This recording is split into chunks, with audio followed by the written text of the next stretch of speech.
Okinawa, 1945. A 22-year-old Marine corporal is crouched in a shell crater, assembling a weapon from spare parts and diesel fuel. His officers called it insane. His squad mates called it a death trap. In 3 hours, it's going to save all their lives. His name is Thomas Tommy Reardon, and is about to break every rule in the Marine Corps manual to win a battle the brass said was unwinnable. April 12, 1945. The island of Okinawa. The last major battle of the Pacific War. Reardon's unit, 2nd Platoon, Charlie Company, 1st Marine Division, has been pinned down for 6 hours. They are trying to take a ridge the Marines are calling Sugarloaf Hill. 300 meters of coral rock and Japanese fortifications. The Japanese have turned this hill into a fortress. Concrete bunkers, interconnected tunnels, machine gun positions with overlapping fields of fire. Artillery observers calling down mortars with surgical precision. 2nd Platoon has tried 3 times to take the ridge. 3 times they've been thrown back with casualties they can't afford. 27 men started the day. 14 are still combat effective. The others are dead, wounded, or too shell-shocked to hold a rifle. Reardon is one of the 14. Corporal, squad leader, 22 years old from Pittsburgh, Pennsylvania. Been in the Pacific for 18 months. Peleliu, Iwo Jima. Now this. He's crouched behind a destroyed Sherman tank, watching the ridge through binoculars. Japanese positions are dug in deep. Every approach is covered. Every piece of cover is pre-targeted for mortar fire. We can't take that hill, his squad mate, Private Eddie Kowalski, says flatly. Not without armor. Not without air support. Kowalski is right. They need heavy weapons. Tanks. Flamethrowers. Something to bane out those bunkers. But there are no tanks. The terrain is too rough. No air support either. Cloud cover too thick for bombing runs. Just infantry. Rifles.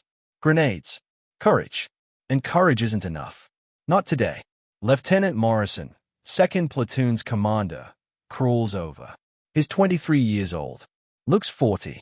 2 weeks in command after his predecessor was killed by a sniper. Battalion wants us to try again, Morrison says. His voice is hollow. One more push before sunset. Reardon stays at him. Sir, that's suicide. We need. I know what we need, Corporal. We don't have it. We go anyway. That's it. That's the order. Go die because someone higher up decided this ridge matters more than your life. Reardon has been in the Corps long enough to know how this works. You follow orders. You don't argue. You do your job and hope you survive. But has also been in combat long enough to know when orders are going to get everyone killed. He makes a decision. A crazy decision. Sir, give me 2 hours. I can get us a flamethrower. Morrison blinks. What? A flamethrower. I can build one. Give me 2 hours and whatever supplies I can scrounge. Reardon, we don't have any flamethrowers. They're all. I know, sir. I'm going to make one. Silence. The other Marines are staring. Kowalski speaks first. Tommy, you can't just build a flamethrower. That's insane. Maybe. But we're going to die if we try that hill again without heavy weapons. This gives us a chance. Morrison considers this. Is thinking about 14 men. About another failed assault. About writing more letters to mothers who'll never see their sons again. You've got 90 minutes, Morrison finally says. After that, we're going up that hill with or without your science project. Reardon nods. Starts moving immediately. Where the hell are you going? Kowalski calls after him.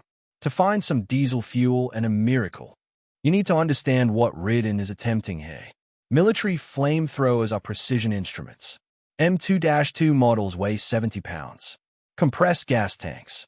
Ignition systems. Safety valves. Reardon has none of this. No compressed gas. No ignition system.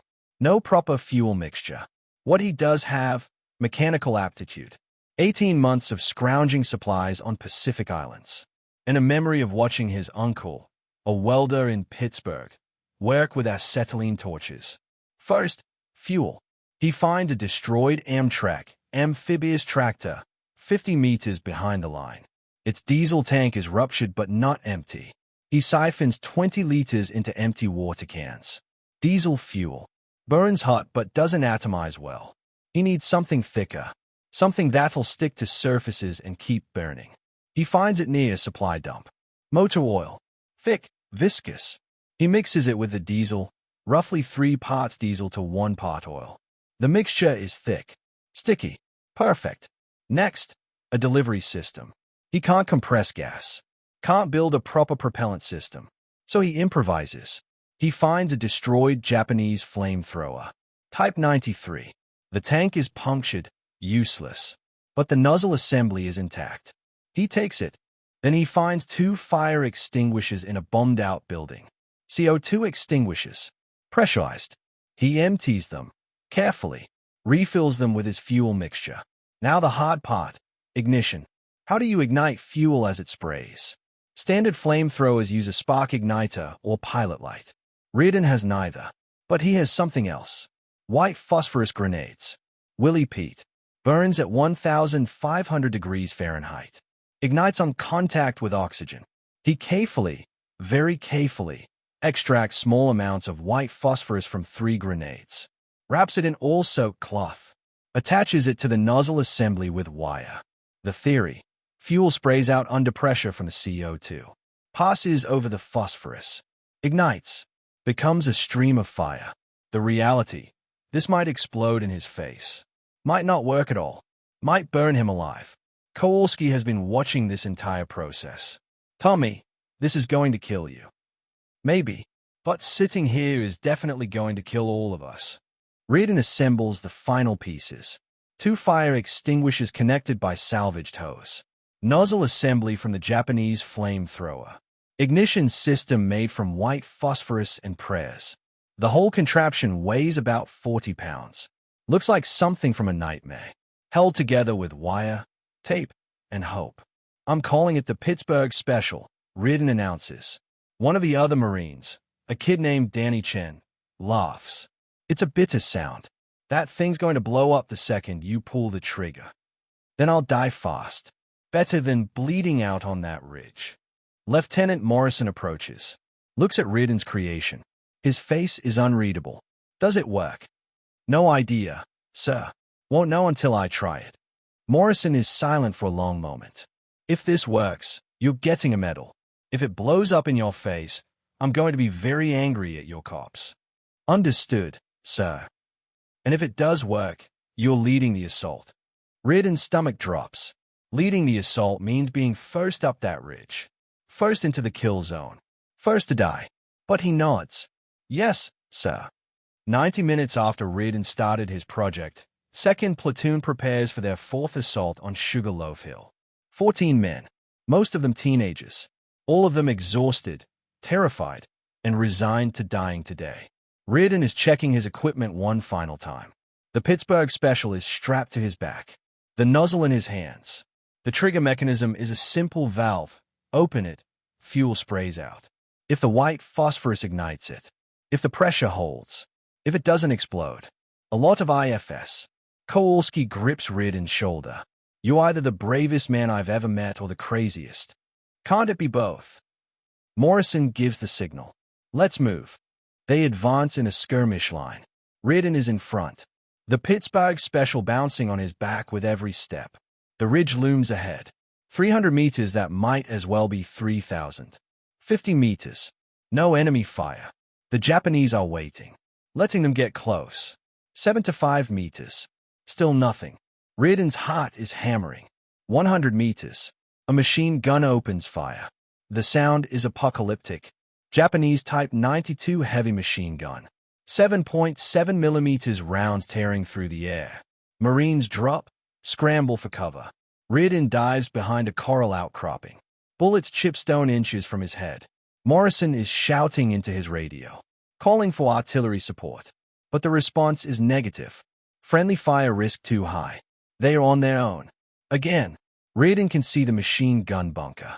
30 meters ahead. Concrete and coral. A narrow firing slit. The gun barrel protruding like a snake's tongue. That's his target. He shouts to Kowalski. Covering fire. On my mark. Kowalski and 3 other Marines nod. They lean out from cover, start firing at the bunker. M1 Garand rifles cracking. Bullets spark off concrete. The Japanese machine gun shifts targets. Starts shooting at the Marines, providing cover. That's Ridden's window. He runs. Sprints across open ground. The Pittsburgh Special bouncing wildly on his back. 20 meters. 15. 10. He's screaming. Not words. Just sound. Raw terror and rage. 5 meters from the bunker. He drops to one knee. Brings the nozzle up. Points it at the firing slit. Opens the valve. For a horrible second, nothing happens. Then fuel sprays out. Thick. Dark. And the white phosphorus ignites. The stream of fuel erupts into flame. A jet of fire 3 meters long. Liquid flame splashing into the bunker through the firing slit. The effect is instantaneous. Screaming. The machine gun stops firing. Black smoke pours from the bunker. Ridden holds the trigger open. Fuel sprays. Fire roars. The white phosphorus is burning his hand through the cloth wrapping, but he doesn't let go. 10 seconds. 15. The screaming stops. Ridden releases the valve. The flame cuts off. His hands are shaking. The Pittsburgh Special is hot. The metal tanks expanding from the heat of the burning phosphorus. But it worked. It actually worked. Behind him, the Marines are stunned. They stopped shooting. Just staring. Then Morrison's voice, "Move. Move. Before they bring mortars down." The platoon surges forward. Ridden is already running toward the next bunker. 50 meters to his right. Another machine gun position. This one opens fire.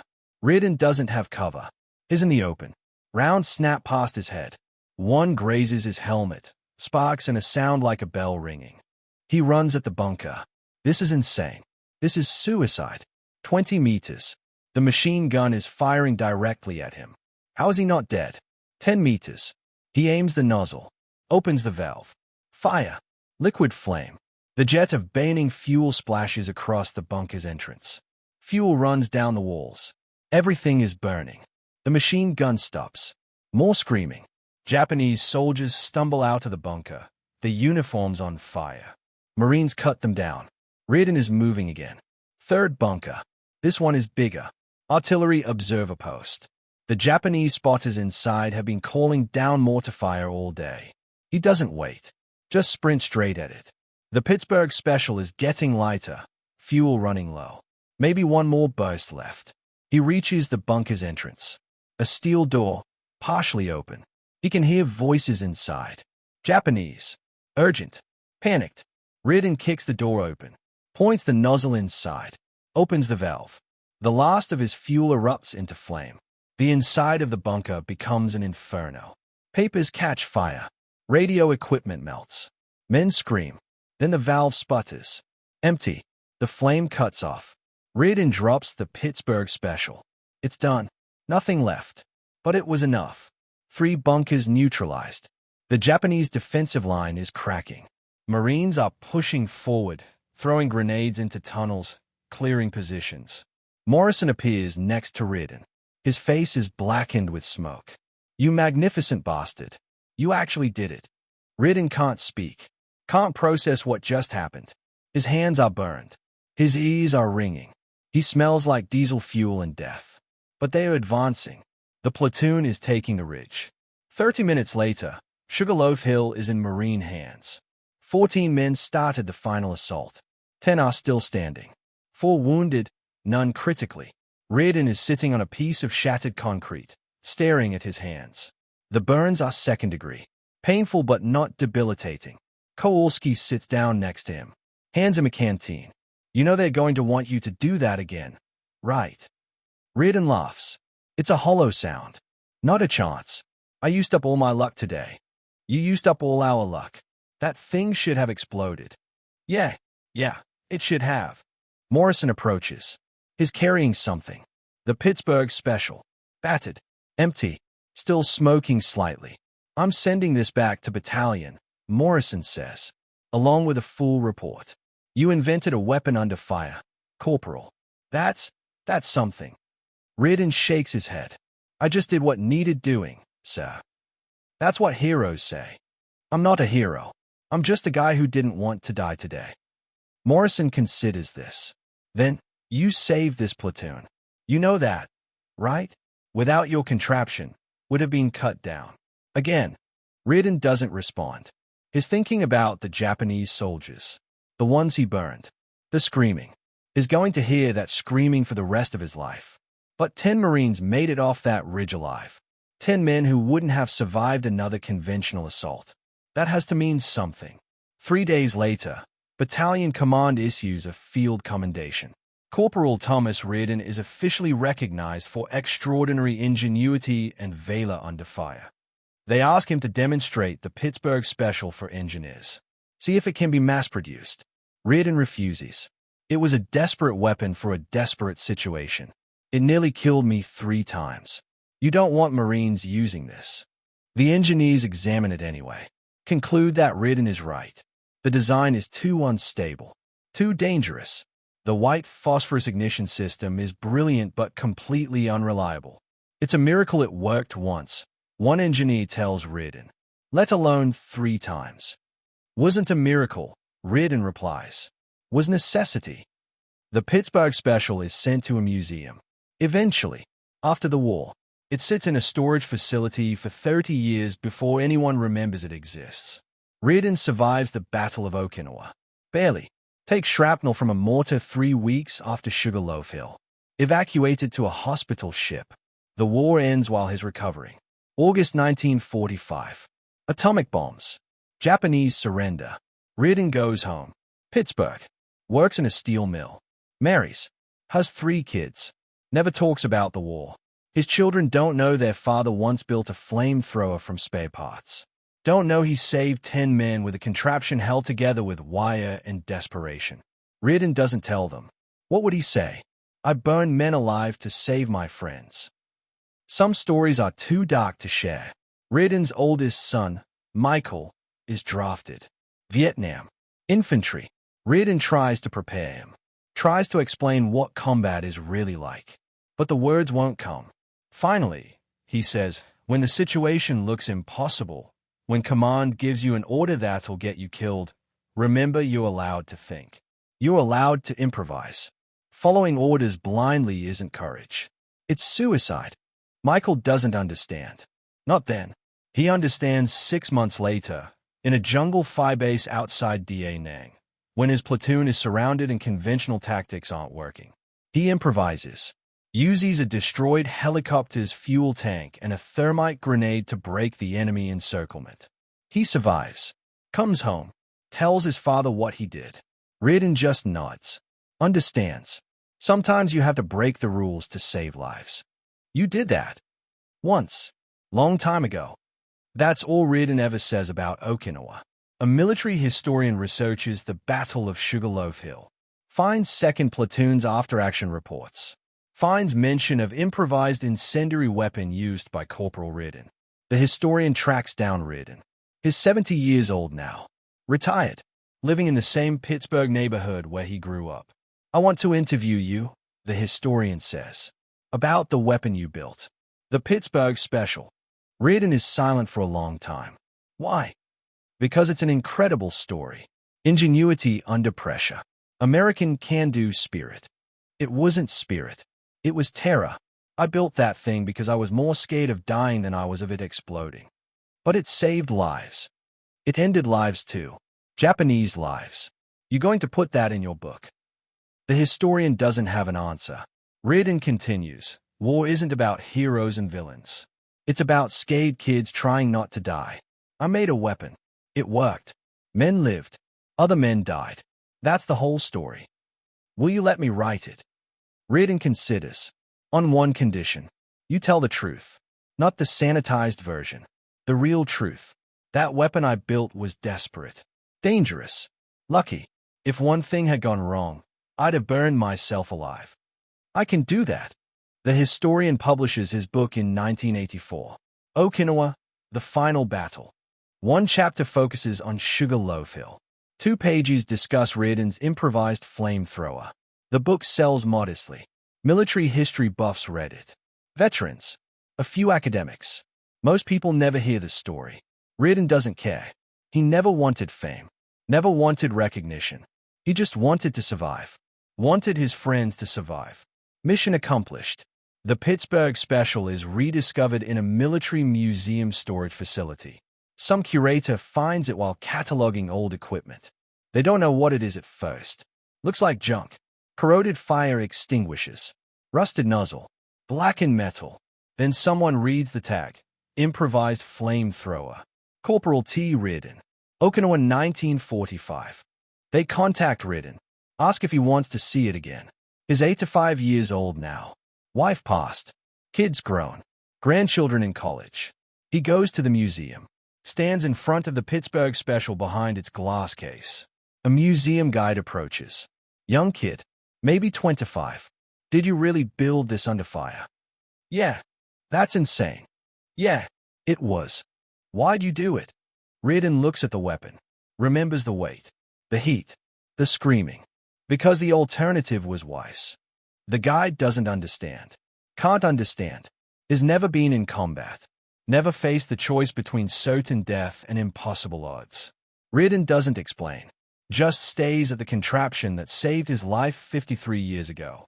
Finally, he speaks. Quietly. Almost to himself. They laughed at it. Called it a death trap. Said it would never work. But sometimes the crazy ideas are the only ones worth trying. He touches the glass. Remembers. Sometimes you have to build your own miracle. Thomas Reardon dies. Heart attack. Quick. Painless. At his funeral, 3 old men show up. Veterans from 2nd Platoon. The last survivors. They don't know each other anymore. Haven't seen each other in decades. But they all remember Sugarloaf Hill. All remember the Pittsburgh Special. One of them, Kowalski, 90 years old, walking with a cane, speaks to Reardon's children. Your father saved my life. Saved all our lives. He was the bravest, craziest son of a bitch I ever knew. He never talked about the war, Reardon's daughter says. He wouldn't. That's who he was. But you should know, what he did that day changed everything. We were dead men, and he gave us a chance. Kowalski pauses. He built a weapon from garbage and diesel fuel. And it worked. It actually worked. Was he scared? Terrified. We all were. But he moved anyway. That's what courage is. Not the absence of fear, but acting despite it. The 3 veterans stay at the grave after everyone else leaves. Stand in silence, paying respects. Then Kowalski speaks one final time. His voice rough, emotional. Thank you, Tommy, for being crazy enough to try. The Pittsburgh Special sits in a museum in Quantico, Virginia. Not many people notice it. It's in a back corner. Not flashy, not impressive looking. Just a rusted contraption held together with wire and faith. But if you read the placard, you learn the story. Learn about Corporal Reardon. Learn about one man's desperate gamble that saved 10 lives. The placard ends with a quote from Reardon from that 1982 interview. They taught us tactics and training. Taught us doctrine. Taught us procedure. But they never taught us what to do when tactics fail. When doctrine gets you killed. Sometimes you have to throw out the rulebook and build your own solution. That's not in the manual. But it should be. That's the lesson. That's what the Pittsburgh Special represents. Not just ingenuity, not just courage, but the willingness to reject conventional thinking when conventional thinking means death. The willingness to try something insane because the alternative is certain failure. The willingness to build a weapon from spare parts and hope because hope is all you have left. And sometimes, just sometimes, hope is enough. 14 men went up Sugarloaf Hill that day. 10 came down alive. Because one Marine decided that rules were less important than lives. Because one man chose to build instead of surrender. Because Tommy Reardon looked at impossible odds and said, not today. That's not just military history. That's human spirit distilled to its essence. When everything seems lost, when the situation seems hopeless, when everyone tells you it can't be done, build your own miracle.